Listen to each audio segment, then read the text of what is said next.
We can just declare it to be Friday. Yeah. I think you wish more. We all wish. Just a little, I wanted to flag a little helpful tool that our esteemed colleagues in the Security Council branch released on Friday, and it's the 2025 Highlights of Security Council Practice. The website features insights into the work of the Council in 2025, lots of data, lots of cool graphics. It looks at the meetings, other activities on the agenda item, and the work of the subsidiary bodies. A lot of data for all you Security Council aficionados.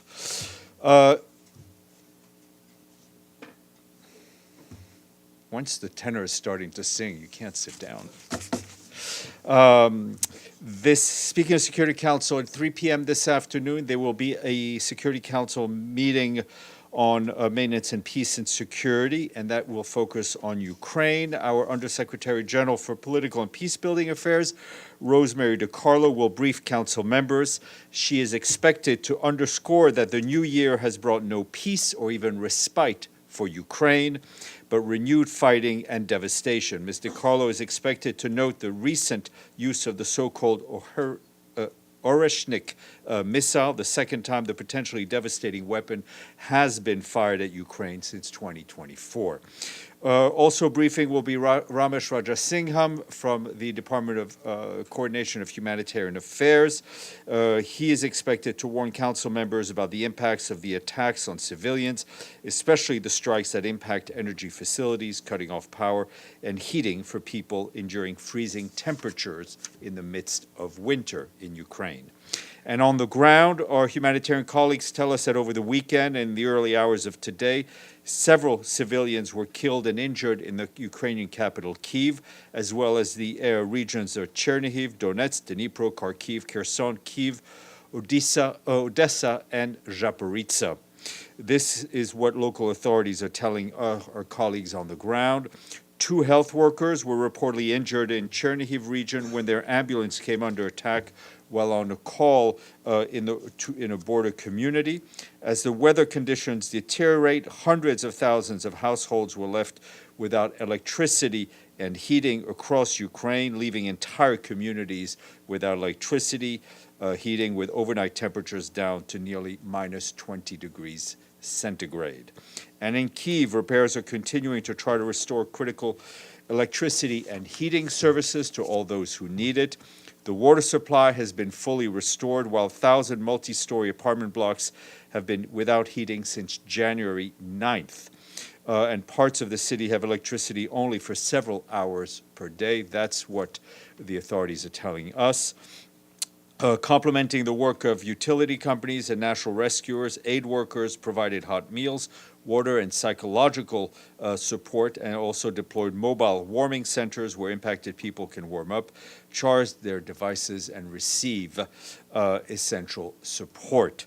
Turning to the frontline areas, on January 9th, an interagency convoy delivered medicine, hygiene, shelter, and solar lamps to Sviatohirsk, community, one of the hardest hits in the Donetsk region, where humanitarian access remains limited due to the ongoing security concerns. And tomorrow, we, along with our humanitarian partners, will launch a prioritized humanitarian needs and response plan for 2026, and that plan will call for continued solidarity with the most impacted and vulnerable people in Ukraine. You will have seen, because you reported on it, that yesterday we issued a statement on Iran in which the Secretary General said he was shocked by the reports of violence and excessive use of force by the Iranian authorities against protesters in multiple locations across the Islamic Republic of Iran. This resulted in scores of deaths and many more injuries to protesters. All Iranians must be able to express their grievances peacefully and without fear of repression. The rights to freedom of expression, freedom of association, and freedom of peaceful assembly, as enshrined in international law, must be respected and fully protected. The Secretary General urges the Iranian authorities to exercise maximum restraint and to refrain from unnecessary or disproportionate use of force. He further urges steps to enable access to information in the country, including restoring communications links. You have been asking me, a number of you, about Sudan and notably the activities of the Secretary General's personal envoy, Ramtam Lamamra. I can tell you that Mr. Lamamra is currently in Cairo until January 15th, and that is to attend the 5th Sudan Consultative Group meeting, which is being hosted by Egypt. The meeting will provide an opportunity for renewed and coordinated international engagements to advance peacemaking efforts in Sudan. On the margins of the meeting, Mr. Lamamra will engage with key regional and international partners. We continue to work closely with all of these partners to support a coordinated approach to ending the conflict in Sudan. And on the ground, things are not getting better. Our humanitarian colleagues warn that escalating insecurity in the Kordofan region is placing civilians under increasing strain, disrupting health services, and triggering a new wave of displacements. In the city of Dilling in South Kordofan State, a medical association in Sudan tells us that 3 major hospitals are now out of service amidst ongoing shelling, and that 4 doctors have reportedly been killed. Continued insecurity and siege-like conditions have severely restricted access to life-saving assistance for civilians trapped in that city. We once again call on all parties to immediately stop attacks on civilians and civilian infrastructure. We call on them to respect international humanitarian law, and we call on them to ensure rapid, safe, and unhindered and sustained humanitarian access anywhere in Sudan to all those who need it, and a lot need it. Violence continues to force families to flee. The International Organization for Migration is telling us that more than 2,200 people were displaced last week from the locality of Abbasia in the state capital, Kadugli. And that's all in South Kordofan State. These people were moving towards White Nile State. Local partners further indicate that families displaced from North Kordofan State continues to arrive in Gedaref, in Khartoum, and River Nile State. These areas hosting the displaced families are reaching a breaking point. Last week, our colleague Denise Brown, who, as you know, is our humanitarian resident coordinator in Sudan, led an assessment mission to Al-Afat camp in northern state, where authorities report that the camp has reached its full capacity of 3,000 households. Between 60 and 80 new families continue to arrive at the camp each day, and they arrive from Darfur and the Kordofan regions. Conditions in the camp, as you can imagine, are harsh. Sanitation capacity is severely limited, with only about 100 latrines available against an estimated need of 800 of these latrines. Local authorities further report that nearly 80,000 displaced families have now hosted across northern state, placing severe strain on food, health, water, education, and sanitation services, and exposing women, children, and older people and persons with disabilities to heightened risk. OCHA urgently appeals for additional funding so our humanitarian partners can scale up life-saving assistance and help avert an even deeper humanitarian catastrophe across Sudan. In 2026, our partners hope to help about 20 million people through the $2.9 billion Humanitarian Needs Fund and Response Plan. A quick update on the travels of our friend Jean-Pierre Lacroix, the head of our Peace Operations Department. As you know, he's in the Middle East. He is today in Jordan, in Amman. He met there with Jordanian authorities and discussed peacekeeping-related issues, including obviously the regional situation. Prior to being in Jordan, he concluded a visit to the Golan, where he met members of the UN Disengagement Force who patrol the Golan, and he was also briefed on the situation on the ground and the operational priorities of the force. Mr. Lacroix also exchanged views with community members in Quneitra on how the UN mission can continue to support them in these very challenging times for civilians there.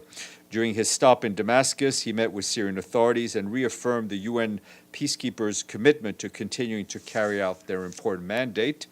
Mr. Lacroix is also going to Israel, where he will visit the headquarters of UNSO, the UN Truce and Supervision Organization, and I assume he will have other meetings.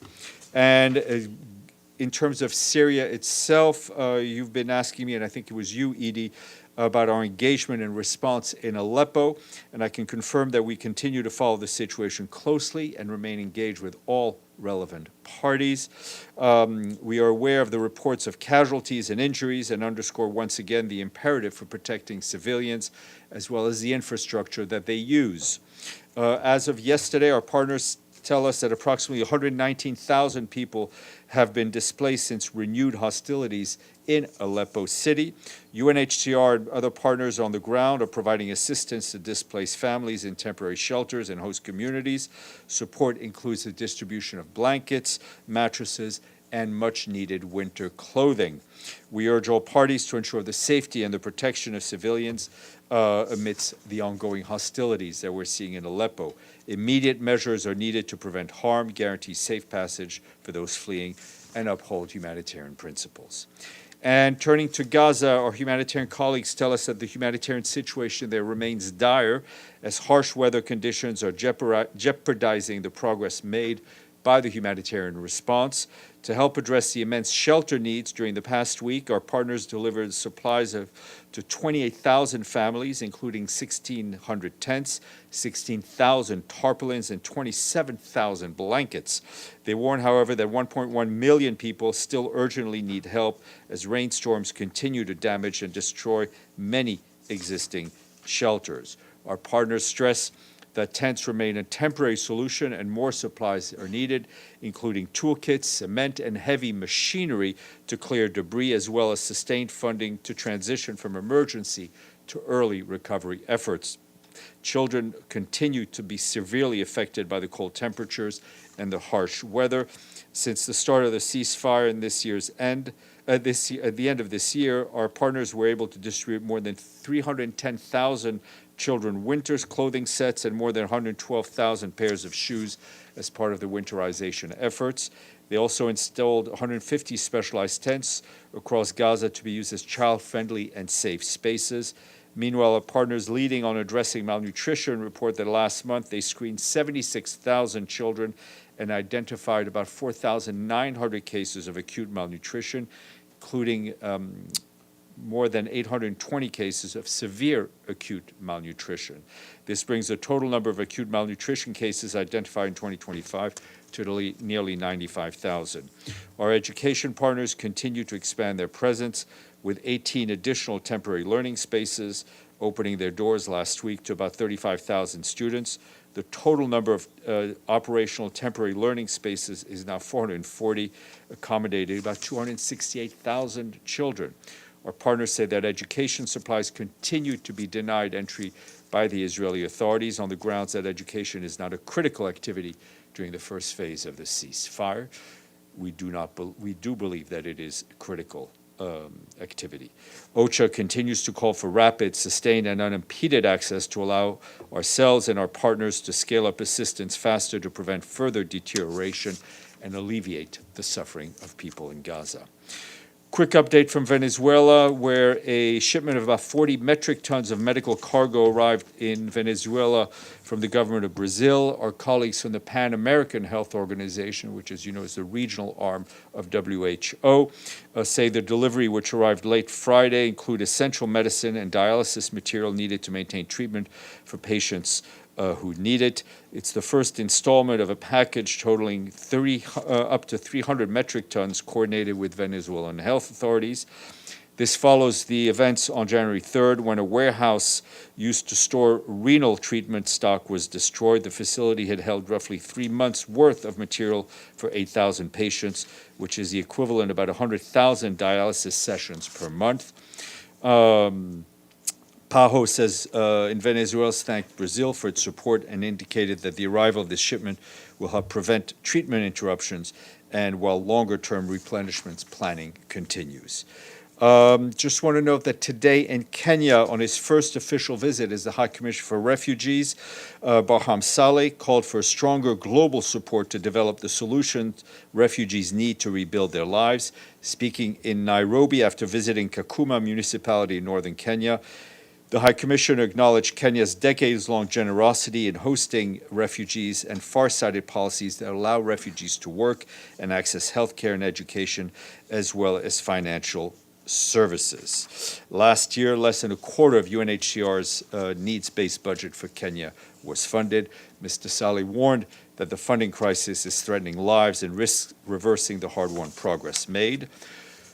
Quick note from our peacebuilding colleagues: as part of the Secretariat's current efforts on efficiencies, a unified peacebuilding peace support office under the Department of Political and Peacebuilding Affairs and Peace Operations has been established and is operational as of today.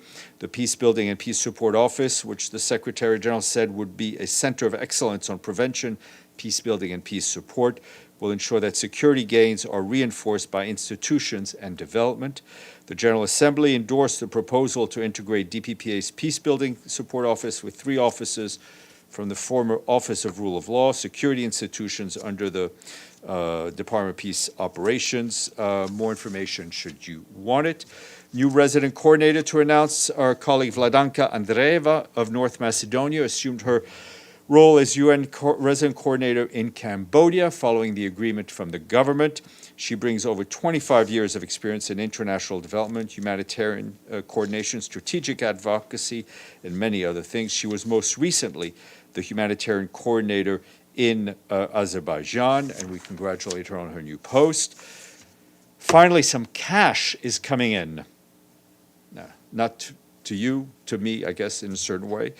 As you know, beginning of every year, the Secretary General sends out assessment letters to member states to remind them that they have dues to pay, and they should pay them on time. And we're very happy to report that 9 countries have made it to the honor roll for 2026.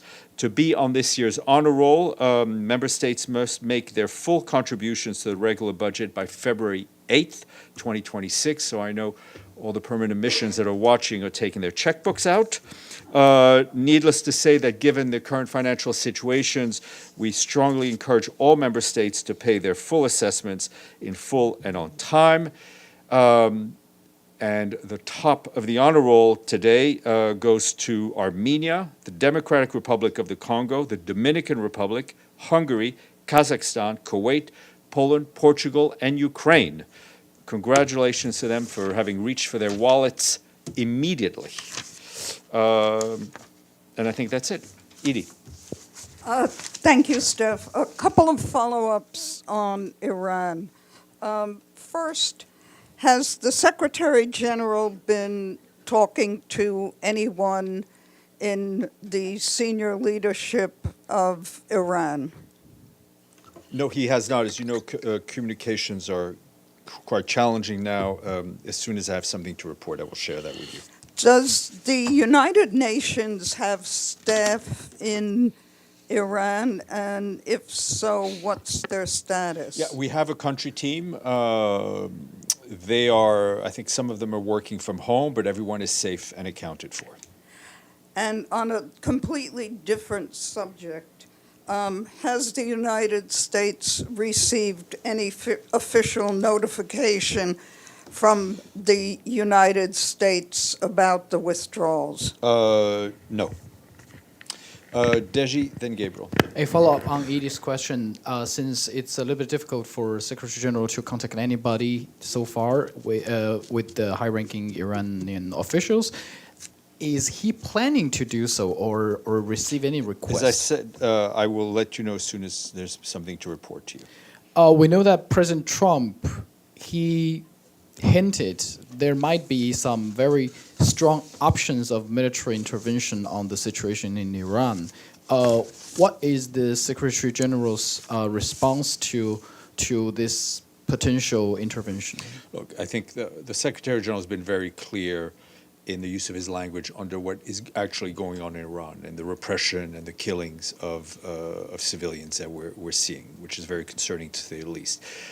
At the same time, he's also been listening to the rhetoric that we've heard around the situation in Iran, which is concerning to him, and he encourages all to adopt a path of diplomacy and dialogue. Would foreign intervention be helpful? I'm not, as you know, we push for dialogue. We want to see the Iranians who wish to protest peacefully to do so. And I think the charter is very clear on your question. I also have a very completely different issue here. According to New York Times a recent report that since the ceasefire deal, after 2 months, Israel has been demolishing Gaza buildings, more than 2,500. Is the UN familiar with the situation, and do We're you have any familiar with the comment? situation in Gaza, given that we have not left the side of the Gazan people. What's the reaction since, of the Secretary General on this We want to see demolition? a stop to the destruction of whatever remains in Gaza. We want to see the parties move towards phase 2 to try to rebuild, whether it's physically or mentally, the situation in Gaza. Gabriel. Thanks, Steph. Excuse me. One on Gaza and one on Sudan. On Gaza, you noted that the UN and your partners have roughly 440 temporary learning sites open. However, Israel, if I heard you correctly, Israel is still denying educational supplies into Gaza. Is that correct? That's exactly what I said.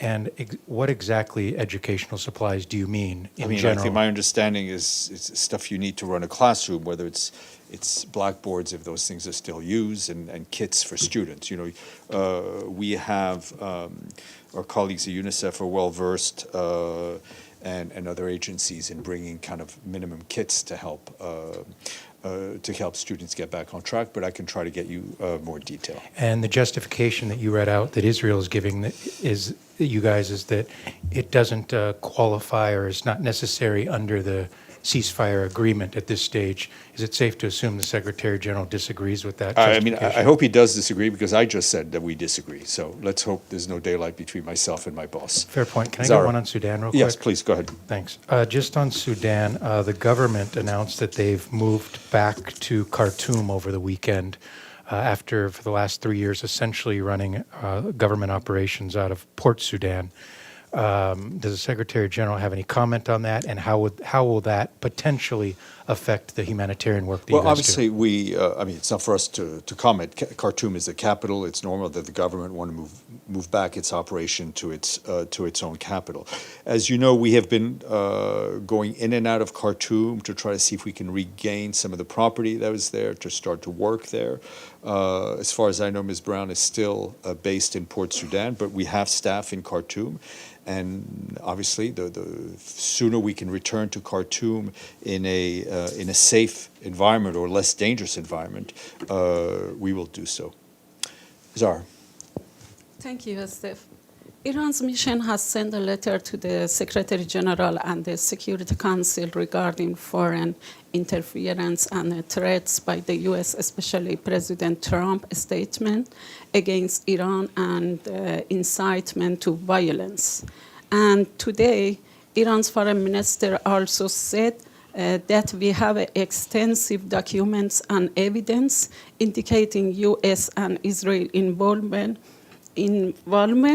in terrorist activities inside Iran. Do the threats by the U.S. constitute a violation of the UN Charter? What is the Secretary General position on this matter? The letter, no doubt, will be circulated as requested, and I think, as I just told Deji, we're very concerned by the rhetoric, the warlike rhetoric that we've heard from various parties around the situation in Iran, and we call for a return to dialogue. Miriam. 2 follow-ups on Iran, Steph. Given the internet shutdown and the lack of access, how the UN is independently verifying reports of killings and arrests, and do you believe the real numbers are much higher of the protesters who were killed by the Islamic Republic? Our human rights colleagues have different ways of getting information, which they're using. We've been able to stay in touch with our own colleagues through electronic means. It's not been easy, and it's been off and on. We don't have a hard number that we can verify ourselves, but it is clear to us that a number of people, a number of civilians have been killed. One more question. Just to be clear, does the Secretary General consider the use of lethal force against protesters in Iran is a violation of international human rights? It is.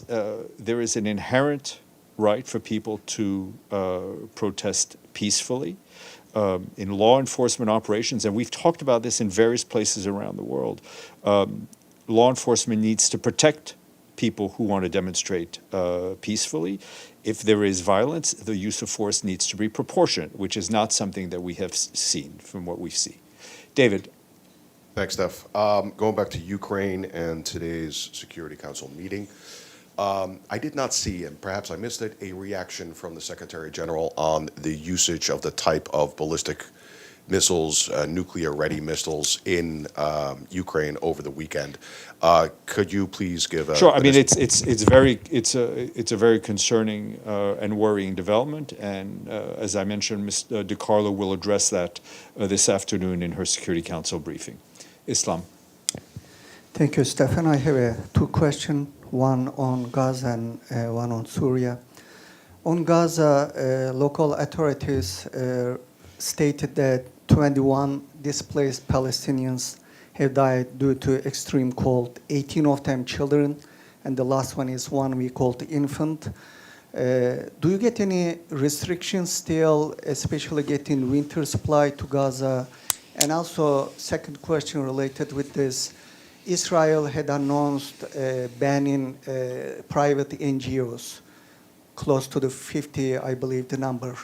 Does this also affect entering the winter supply to the Gaza? Well, I mean, the banning of international NGOs, which we addressed in a statement about a bit more than a week ago, doesn't help our humanitarian operation. It makes things that much more difficult. Whether it's in Gaza or in many other places around the world, the UN humanitarian machine relies heavily on our NGO partners, both local and international, especially in terms of the sort of last mile delivery. So anything that hinders the ability for those international NGOs to operate does not make our life any easier, and it makes life worse for the civilians in Gaza who need humanitarian help. As we've been saying, we've been able to get clothing in, we've been able to get tents in, though not as many as we can. There still remains a lot of hurdles which we'd like to see removed. And on Syria, Syrian media reported that Israeli forces carried out new ground incursion in the Syria's southern border, southern countryside, actually, right after the UN delegation visited the area. So how do you read this incursion? What's your reaction to Israelis' daily incursion? I will check with our colleagues at UNDOF because I haven't seen those reports, but we'll check. Sinan.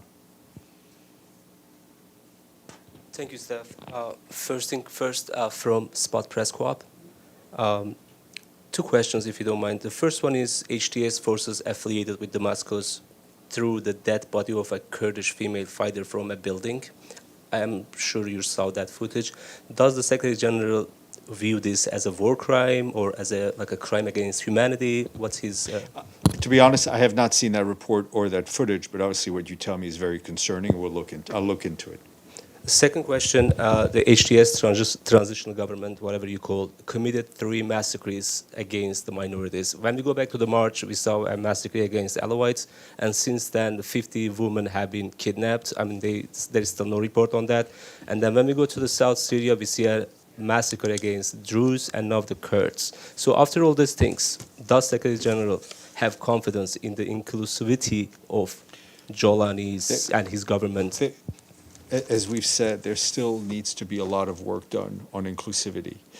We've heard the statements from the interim president calling for inclusivity, sending out inclusive messages.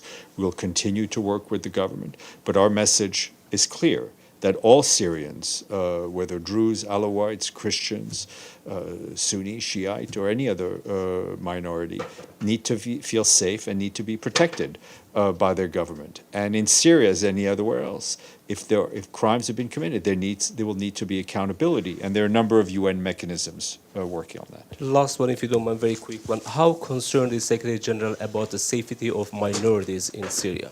Well, we continue to be concerned because we're seeing the news every day. Yes, please.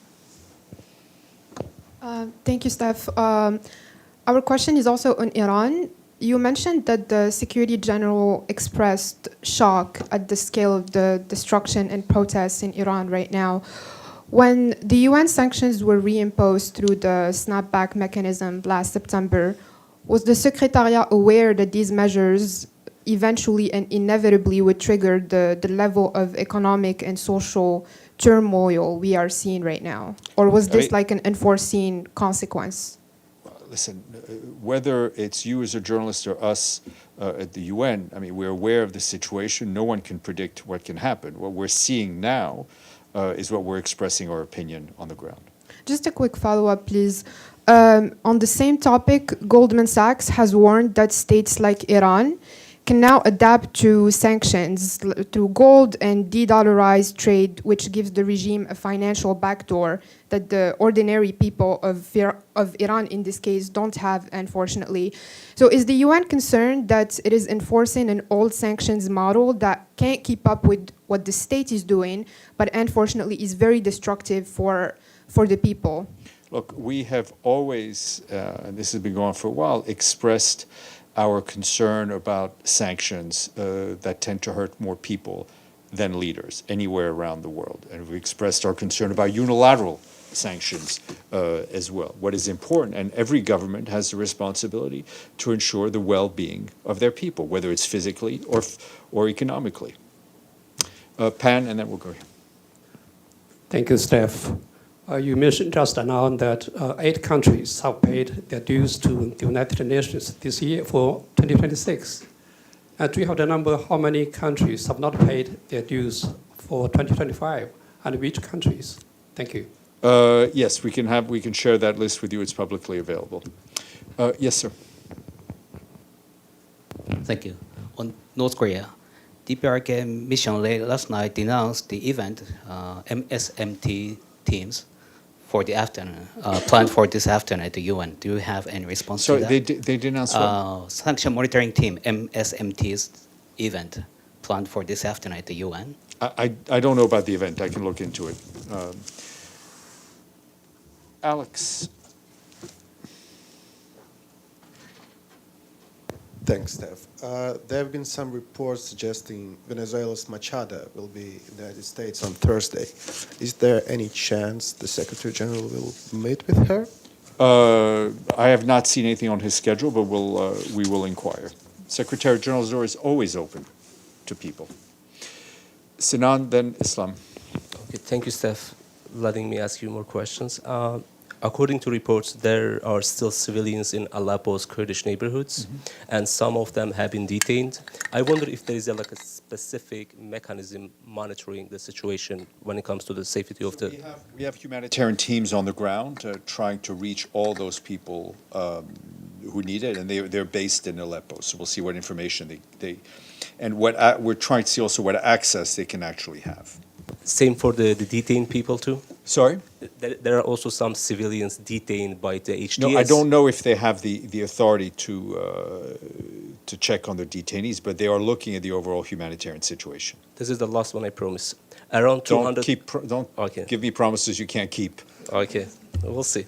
So around 200,000 people, according to local resources, but you said 119,000 people displaced. So does the Secretary General view this as an attempt to change the demographic structure in Syria, in Aleppo? I don't know what is motivating the situation. What we do know is that there continues to be episodes during which ethnic minorities in Syria feel unsafe and are attacked. And that's what is very concerning to us. Islam, and then we'll go to lunch. British Prime Minister Keir Starmer has reportedly been asked to sit on the Board of Peace for Gaza. The question is the UN ever been consulted regarding Board of Peace, as Trump explains that? In it's terms of coming soon? the composition of the Board of Peace? In terms of composition or any... No, I mean, the Do Board you of have Peace, any as you know, involvement in the Board of Peace was mentioned in the Security Council resolution relating to the ceasefire. As far as I know, we've not been consulted on the composition of that board. Okay, enjoy your day.